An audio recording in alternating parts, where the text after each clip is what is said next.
capek tapi stres juga, stres dalam artian stres pikiran, stres apa ya, kena mentalnya juga kena gitu. Siang hari gitu kalau ada waktu sebentar itu gunain lah buat istirahat gitu. Jadi kayak jangan terlalu diforsir gitu, hidup tuh harus balance. Take a risk or lost chance because a problem is chance for you to do your best. Wah, trennya bahasa Inggrisnya nih kayak. Assalamualaikum warahmatullahi wabarakatuh. Waalaikumsalam warahmatullahi wabarakatuh. Halo semuanya, selamat datang di channel YouTube kita dan terima kasih yang udah nyempetin buat nonton podcast kita hari ini. Welcome to our podcast with me Diana Rivaldi Widyaningrum, mahasiswi akuntansi 2023 Universitas Aisyah Yogyakarta. Jadi hari ini tuh aku mau ngadain podcast di mana kita bakal sedikit jelasin tentang fenomena burnout di kalangan mahasiswa. Tapi hari ini aku nggak sendirian nih, aku ditemani oleh dua narasumber cantik kita, di mana narasumber kita hari itu keren-keren banget, kayak mereka tuh aktif banget di organisasi dan juga part time kan. Oke, langsung aja aku kenalin, ini ada Kak Wahyu Sulawati dan Kak Dea Amelia Putri. Halo Kak. Halo. Gimana nih kabarnya di akhir bulan ini? Baik sih, tapi campur-campur stres dikit lah ya. Dikit pressure lah. Oke, sebelum kita mulai podcast kita boleh kali Kak memperkenalkan diri kayak dari nama, prodi, tempat tinggal dan kesibukannya tuh apa aja hari ini? Kalau aku, hai semuanya, nama aku Wahyu Sulawati, biasanya dipanggil Ayu. Aku dari prodi akuntansi 2023. Sekarang kesibukan aku ya pagi kuliah, malamnya part time lah ya. Terus aku asalnya dari Sleman. Oke, halo, aku Dea Amelia Putri. Aku juga mahasiswi S1 akuntansi angkatan 2023. Kalau kesibukan aku sekarang ya cuman kuliah sama organisasi aja sih. Dan asal aku dari Lampung. Wah, keren-keren banget narasumber kita hari ini. Nah, sebelumnya kan aku dikejelasin ya Kak, kayak kan seperti kakak ketawa kita ini akhir-akhir itu udah mulai hektik gara-gara udah mau yang namanya ujian, dimana ini menentukan nilai kita di semester ini kan. Terus juga kakak ini kan, kalau misalnya Kak Dea kan aktif organisasi kan, sebentar lagi juga udah mau nerima maba, pasti makin stres kan kalau misalnya ikut organisasi, terus mikir konten, kalau kita juga kan, terus kakak juga kerja kan, gak kebayang sih kok stresnya itu gimana jadi kalian gitu. Oke, mungkin kita bisa aja langsung masuk ke inti dari podcast kita hari ini. Seperti yang aku bahas tadi, kalau kita tuh bahas burnout, menurut kakak-kakak sendiri itu burnout itu apa sih dan bedanya sama kelelahan biasa itu apa? Mungkin dari Kak Ayu dulu. Aku ya, kalau aku kelelahan biasa itu ya paling capek lah ya, capek biasa aja gitu. Tapi kalau burnout itu lebih ke capek tapi stres juga, stres dalam artian stres pikiran, stres apa ya, kena mentalnya juga kena gitu. Jadi kayak nggak cuma sekedar capek yang bisa dihilangin dengan tidur ataupun main aja gitu ya. Kalau dari aku itu aja sih. Kalau dari Kak Dea? Kalau dari aku sendiri, menurut aku burnout itu kondisi di mana kita tuh capek tadi, tapi kita tuh gak cuma capek fisik, jadi kita itu capek secara mental, emosional juga tentunya, dan itu tuh dapat mengganggu produktivitas kita gitu. Jadi seringkali ketika kita mengalami atau sedang berada di fase burnout itu seringkali kita tuh merasa hilang arah gitu Kak, atau kehilangan motivasi kayak gitu. Jadi bisa dibilang kayak stres yang lumayan cukup lama gitu. Oke, ada nggak sih Kak tanda-tanda atau gejala ketika seseorang mengalami burnout itu sendiri?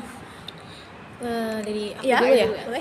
Kalau gejala-gejala burnout yang pernah aku alamin gitulah ya, itu lebih ke mudah capek, terus kayak mudah lelah lah ya, terus kayak suka susah tidur, insomnia, terus sering overthinking juga gitu. Kayak intinya tuh lebih kayak mudah lebih capek, terus kayak ngerasa kalau kita tuh pokoknya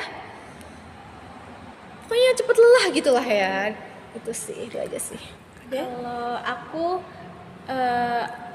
aku ngerasa burnout itu misalnya seperti kayak kadang aku ngerasa homesick gitu kan, terus capek itu juga capeknya tapi yang kayak bener-bener aduh capek banget tapi nggak bisa disembuhin dengan istirahat, misalnya bisa tapi nggak cukup dengan tidur doang gitu. Terus juga merasa kayak tekanan akademik, kayak pokoknya kehilangan motivasi, itulah yang seperti aku sebutin tadi gitu. Itu sih. Terus bisa nggak sih kakak-kakak ini jelasin atau sebutin lah faktor-faktor apa aja yang bisa bikin orang tuh mengalami burnout? Kalau aku ya, Iya. kalau aku sih karena itu tadi tekanan akademis atau tekanan ini ya, batin sih, lebih ke batin sih. Itu habis itu kayak karena aku kerja juga, jadi dari tekanan kerjaan juga itu buat aku lebih cepat burn out gitu sih. Itu aja. Kalau dari aku sendiri, faktor yang mempengaruhi burnout menurut aku yang pertama itu tadi tekanan akademik itu pasti ya, apalagi kayak menjelang UAS ini kan kita pasti overthinking lah, kayak aduh nanti nilai aku bagus nggak ya, atau nanti bisa nggak ya ngerjainnya gitu kan. Yang kedua itu kurangnya waktu belajar gitu, apalagi kayak yang aku bilang tadi, aku kan di organisasi juga ya, jadi agak ketrigger gitu antara bagi waktunya buat belajar, buat organisasi gitu. Terus imbasnya bisa ke kurang tidur seperti itu. Oke, terus kurang istirahat itu penting nggak sih Kak buat keproduktivitasan seseorang? Kalau dari aku sendiri ya, kalau dari aku sendiri itu sangat amat penting ya, karena istirahat itu kan dapat meningkatkan produktivitas kita ya. Jadi kita tuh harus cukup istirahat lah ya, walaupun kita sibuk nih. Semisal aku kan kerja, terus Kak Dea juga organisasi gitu. Karena kita sibuk, tapi kita tetap harus sempetin buat istirahat, tidur sejenak lah ya. Jadi kayak siang hari gitu kalau ada waktu sebentar itu gunain lah buat istirahat gitu. Jadi kayak jangan terlalu diforsir gitu, hidup tuh harus balance gitu. Dari aku itu aja sih. Kalau aku ya penting sih, istirahat penting karena dengan istirahat kita bisa meningkatkan energi kita, mengembalikan energi gitu kan. Habis itu kita jadi bisa meningkatkan konsentrasi kita dan tentunya juga meningkatkan produktivitas sih. Gitu. Nah, terus seperti yang kakak bilang tadi kan kalian tuh sibuk kan kayak organisasi, kerja. Gimana sih cara kalian buat memanage waktu dan strategi kalian dalam meningkatkan produktivitas hidup?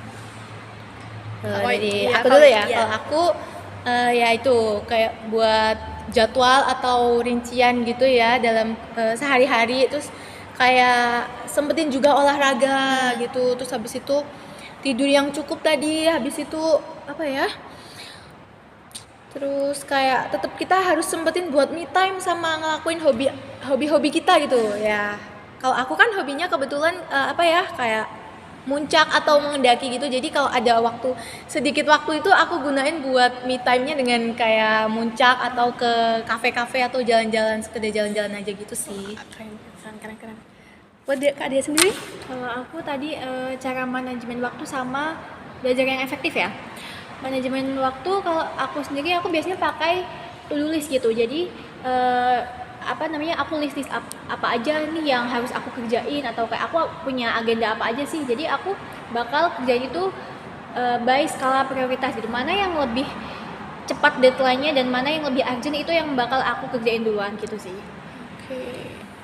Seperti yang kita tahu nih Kak, kita kan sebentar lagi mau UAS nih ya. Terus juga kakak ini juga sibuk. Gimana sih cara kalian buat belajar, kayak teknik atau tips belajar menjelang UAS? Jadi Kak Ayu dulu boleh? Aku ya, kalau aku lebih ke ngerisum semua materi yang diberikan sama dosen waktu kita lagi pembelajaran ya. Jadi kayak merisum, terus mempelajari ulang atau membaca ulang lagi. Terus kita kan juga ada ini ya, e-learning yaitu Lensa Unisa. Jadi kita bisa ngegunain itu juga, bisa kita lihat dari kating-kating kita untuk belajar UAS itu ya. Jadi kita bisa lihat contoh-contoh soalnya seperti apa. Siapa tahu nanti keluar kan di UAS, siapa tahu. Kalau kayaknya? Kalau aku biasanya cara belajar yang menurut aku efektif itu aku meresum dan juga mereview materi yang udah pernah dikasih gitu kan. Sama aku lebih ke latihan soal. Jadi aku kadang banyakin latihan soal dari buku-buku atau soal-soal yang udah dikasih sebelumnya, itu aku coba kerjain lagi kayak gitu sih. Terus Kak, misalnya kalian tuh lagi di situasi burnout, gimana sih cara kalian, atau kasihlah tips dan solusi ketika menghadapi situasi burnout tersebut? Dari aku aku lebih ke pertama-tama kita harus mengevaluasi diri kita sendiri. Kita itu kurangnya di mana? Kok kita bisa sampai burnout gitu loh, bisa sampai stres itu di bagian mananya. Jadi kita harus mengevaluasi itu, bisa kita benerin atau lebih ke jadi lebih baik. Terus bisa juga ngobrol sama temen deket gitu juga bisa ngurangin stres aku sih kalau aku. Terus me time itu penting banget sih, itu aja sih kalau dari aku. Oke ya, kalau aku cara mengatasi burnout aku biasanya yang pasti pertama istirahat ya. Saya itu penting banget, dan yang kedua itu aku biasanya me time atau ngelakuin hobi aku kayak nonton drakor kayak gitu. Terus kemudian aku kalau misal kayak lagi capek banget atau stres banget itu justru aku malah keluar, Kak.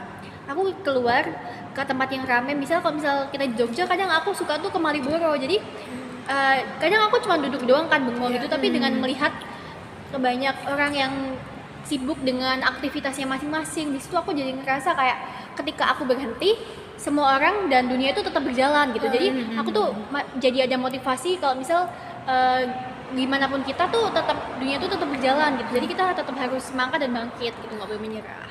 Wah, keren banget gak sih jawaban dari kakak kita ini, kayak pintar banget jawabnya. Terus oke, luar biasa sekali sharing season kita hari ini. Terima kasih kepada Kak Dea dan Kak Ayu yang sudah berkenan datang dan sedikit menceritakan experience kalian dalam menghadapi burnout dan belajar untuk UAS. Tapi sebelum kita akhir podcast kita hari ini, mungkin bisa kali Kak beri sedikit motivasi untuk para penonton agar semangat dalam menghadapi ujian. Jadi coba dulu nih, aku dulu nih. Oke. Karena kita kan ini tadi menyangkut burnout ya, Iya. jadi motivasi dari aku sendiri itu pada akhirnya kita itu jangan menggunakan kata burnout itu untuk menjadi alasan kalian untuk bermalas-malasan. Jadi walaupun kalian burnout, kalian harus tetap semangat ya.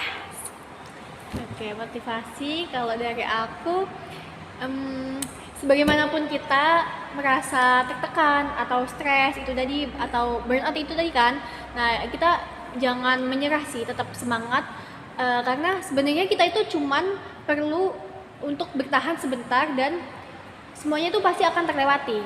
Kalau prinsip aku dari dulu itu take a risk or lost chance, because a problem is chance for you to do your best. Wah, kerennya di bahasa Inggrisnya nih kayak. Tapi dari sini kita bisa ambil nih kayak seberat apapun yang masalah yang kita hadapi, kita tuh harus menjalaninya dengan santai. Bukan santai tapi lebih ke gimana ya? Lebih Jangan menyerah. Iya, jangan menyerah, lebih kayak oh, aku bisa, kayak semangat, aku pasti bisa, aku Dan percaya. yakin sih terutama. Kayak lebih positive thinking Iya, dan bener kayak banget. positive vibe gitu. Terus juga kunci dalam menghadapi UAS dengan sukses itu adalah keseimbangan antara belajar dan istirahat kan Kak.